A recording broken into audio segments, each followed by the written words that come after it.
इस बार हरियाणा में विधानसभा चुनाव बड़े दिलचस्प होने वाले हैं क्योंकि यहां पर कई तरह के गठबंधन देखने को मिलेंगे।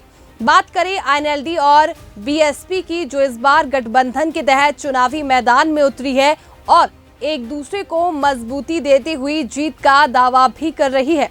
तो वहीं बीएसपी आईएनएलडी की क्या मजबूती है और किस तरह से इन चुनावों में जीत हासिल पार्टी करेगी, इसे लेकर हमारे साथ बड़कल विधानसभा क्षेत्र से बीएसपी आईएनएलडी के साझा उम्मीदवार मनोज जी जुड़ गए हैं। उनसे बातचीत करेंगे और आगामी रणनीति जानेंगे। तो वहीं अधिक जानकारी के लिए हमारे साथ बड़कल विधानसभा क्षेत्र से बीएसपी और आईएनएलडी के साझा उम्मीदवार मनोज जी जुड़ गए हैं। सर, पहले तो बहुत बहुत स्वागत है आपका समर न्यूज हरियाणा में।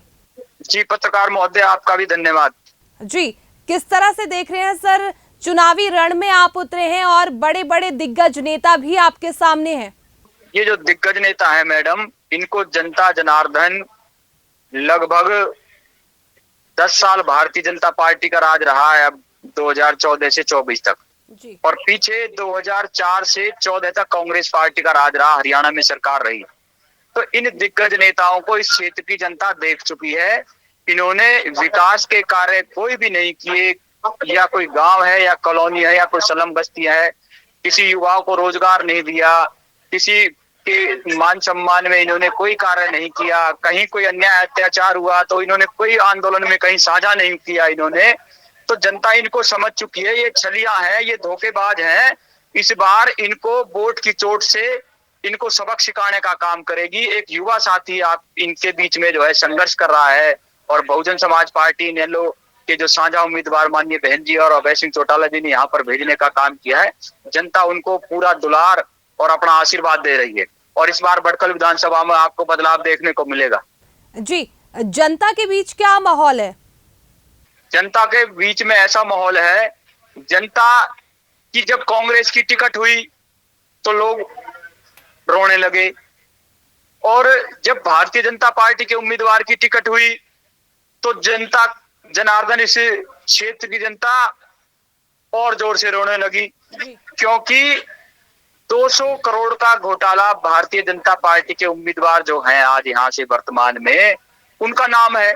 और जो पीछे वर्तमान में जो यहाँ से विधायक रहे, 7 मंत्रालय रहे बड़कल विधानसभा से, जिन्होंने इस क्षेत्र के लिए कोई कार्य नहीं किया, कोई स्कूल नहीं बनवाया, कोई डिस्पेंसरी नहीं बनवाई, कोई पार्क नहीं बनवाया, कहीं अच्छे खंबे नहीं लगाए, कहीं स्टेडियम नहीं बनवाया, कहीं डिस्पेंसरी नहीं बनवाई।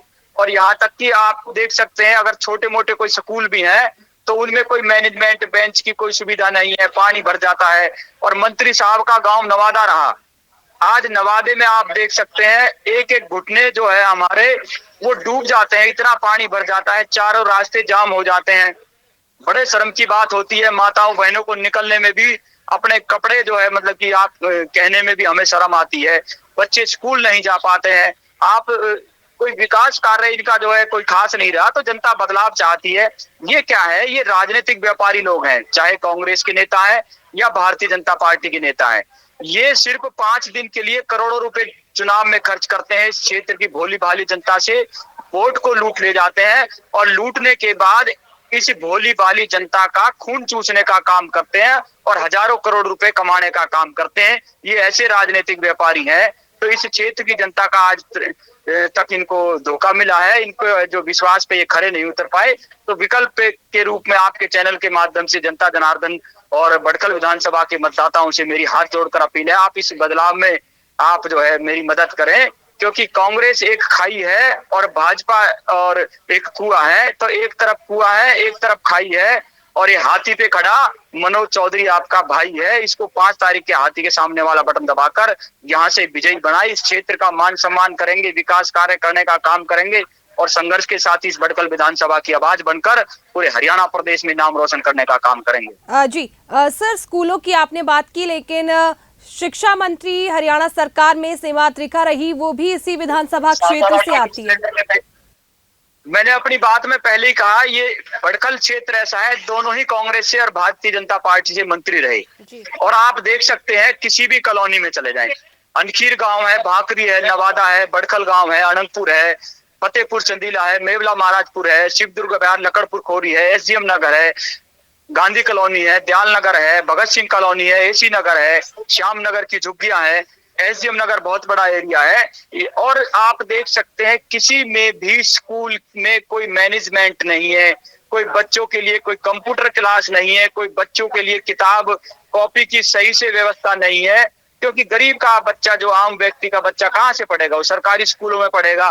जब सरकारी स्कूलों में सुविधा नहीं दे पाई है तो उनको प्राइवेट में जाने का बच्चों के पास मौका नहीं मिल पाता, क्योंकि माँ बाप के पास जो है किसान कमेरे वर्ग से आता है, कोई मजदूरी करता है, कोई किसानी करता है, उसके पास इतने पैसे नहीं हो, इतने पैकेज नहीं होते वो बच्चे को बड़े अच्छे स्कूलों में पढ़ा सके। तो इस क्षेत्र की जनता के साथ, और सच्चाई तो ये रही कि इस क्षेत्र की जो भोली भाली हमारी मासूम जो बच्चे हैं, जो देश का भविष्य जिनको कहते हैं, उनके साथ भी इन्होंने मंत्री बनकर धोखा किया है। जी, लेकिन भाजपा और कांग्रेस तो ये कह रही है कि जो मुख्य मुकाबला है वो केवल दोनों पार्टियों में है, बाकी जो पार्टियां हैं वो तो वोट काटू पार्टी है। देखो, आप देख सकते हैं क्षेत्र में और जनता जनार्दन के बीच में आज ये मुकाबले से बाहर होते हुए नजर आ रहे हैं। ये मायूस हैं, इनके पास लोग नहीं आ रहे, ये लोगों के बीच में हाथ जोड़ रहे हैं। जो व्यक्ति 40 साल जिसने राजनीति की हो, 25 साल विधायक रहा हो, मंत्री रहा हो 7 बार, और यहाँ से 10 साल जो है विधायक भारतीय जनता पार्टी की रही और केंद्रीय यहाँ मंत्री रही, तो उनके पास तो पब्लिक जानी चाहिए थी, उनको वोट मांगने की जरूरत नहीं थी, बल्कि उनके तो घर पे लोग वोट दे आते। अगर उन्होंने इस क्षेत्र की जनता का काम किया होता तो अपने कामों से उनको पता है उन्होंने कोई काम नहीं किए। वो इस जो है धोखे में सबसे नंबर 1 विधायक रहे हैं, चाहे कांग्रेस के रहे, भाजपा के रहे, तो जनता जान चुकी है और अब धोखे में नहीं आएगी। इस धोखे में दोबारा, इस जालसाजी में दोबारा इनको जनता को, भोली भाली जनता को फंसाने के लिए फिर से ये माहौल बनाने का काम कर रहे हैं कि हमारा तो मुकाबला भारतीय जनता पार्टी और कांग्रेस में है, बल्कि ये मुकाबले से बाहर है। इस बार बदलाव में बहुजन समाज पार्टी और इंडियन नेशनल लोकदल और आज भारतीय वीर दल ने भी जो है, प्रमोद भड़ाना नवादा गांव से है, जो राष्ट्रीय संगठन मंत्री है, उन्होंने भी इस क्षेत्र में हमें समर्थन दिया है। तो मजबूती के साथ जो है यहाँ बदलाव होता दिख रहा है। जी, जेजेपी से दिग्विजय चौटाला तो कह रहे हैं कि अभी चौटाला जो है वो कहीं ना कहीं भाजपा के साथ मिले हुए हैं, इसीलिए कुछ ऐसी जगह पर भी है जहां पर उन्होंने आईएनएलडी के जो है वो जिताऊ उम्मीदवार नहीं उतारे ताकि भाजपा को फायदा हो सके। ये जनता को बरगलाने का काम कर रहे हैं, क्योंकि आज उनके साथ किसान नहीं है। एक अभय सिंह चौटाला ऐसा नेता है जिसने अपने विधायक पद से इस्तीफा देकर किसानों के साथ खड़ा होकर जो है उनके साथ उनके हक और अधिकार की लड़ाई लड़ी।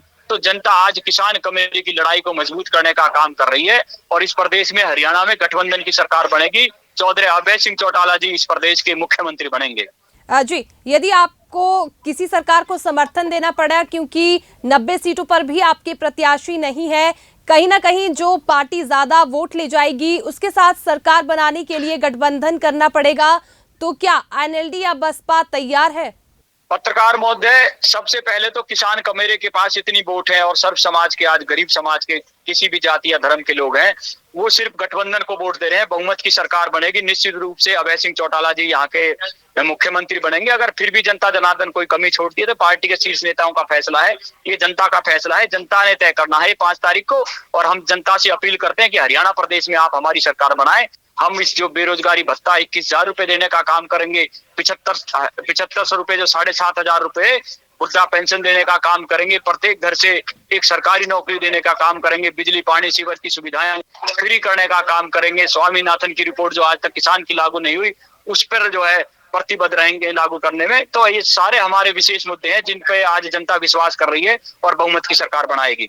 जी, एक तरफ इनेलो दावा करती है कि चौधरी देवीलाल की विरासत वो आगे लेकर जा रही है, तो दूसरी ओर जसपा की ओर से भी यही दावा किया जाता है कि चौधरी देवीलाल की विरासत को आगे ले जाया जा रहा है। लेकिन जनता जो है वो समझ नहीं पा रही है कि आखिर कौन है जो विरासत को आगे लेकर जा रहा है। कमेरे की बात को ताऊ देवीलाल जी लेकर चले और मान्यवर साहब काशीराम जो कमजोर वर्ग की बात को इस देश में, किसान कमेरे की वर्ग की बात को अगर इस देश में, इस प्रदेश में किसी ने आगे बढ़ाने का काम किया है तो उसका नाम ताऊ देवीलाल है और मान्यवर साहब काशीराम है। तो ये विचारधारा इंडियन नेशनल लोकदल और बहुजन समाज पार्टी बढ़ा सकती है, अन्य दल कोई नहीं बढ़ा सकता। जी, बहुत बहुत शुक्रिया सर हमारे साथ जुड़ने के लिए। बहुत बहुत धन्यवाद आपका। नमस्कार जी। तो वहीं आपने सुना क्या कुछ कहा मनोज चौधरी ने, जहां पर उन्होंने साफ तौर पर ये कह दिया है कि इस बार हरियाणा में बीएसपी और एनएलडी का जो गठबंधन है वो सरकार बनाता हुआ नजर आ रहा है। साथ ही उन्होंने भाजपा और कांग्रेस पर भी तमाम तरह के सवालिया निशान उठाए हैं।